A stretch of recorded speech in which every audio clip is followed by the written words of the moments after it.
आम्ही लग्नाच्या आधी जेव्हा आईकडे होतो ना, तेव्हा चांगलं आठवतंय.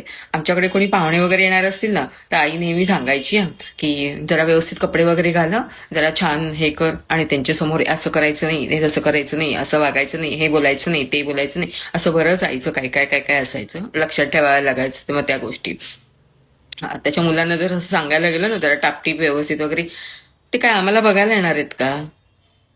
हा पहिला प्रश्न असतो. आणि नंतर आम्ही जे रिअल आहोत आम्ही तसंच वागणार त्यांच्यासमोर. आम्हाला ते खोटं खोटं त्यांच्यासमोर असं हांजी हांजी करायला आवडणार नाही. जे आहे ते आहे. नावं ठेवायची तर ठेवू देत, पण आम्ही जे रिअल आहोत तसंच आम्ही वागणार. फेक वागायला आम्हाला आवडत नाही. मग आम्हाला लक्षात पण राहणार नाही ह्यांच्यासमोर आम्ही काय वागलो होतो आणि काय बोललो होतो, त्यांच्यासमोर आम्ही काय वागलो होतो आणि काय बोललो होतो. कोण लक्षात ठेवणार आणि कुठे हे करत बसायचंय? काही नाही. आम्ही जसे आहोत तसे आहोत. बघा कसे आहोत ते. नावं ठेवायची ठेवा.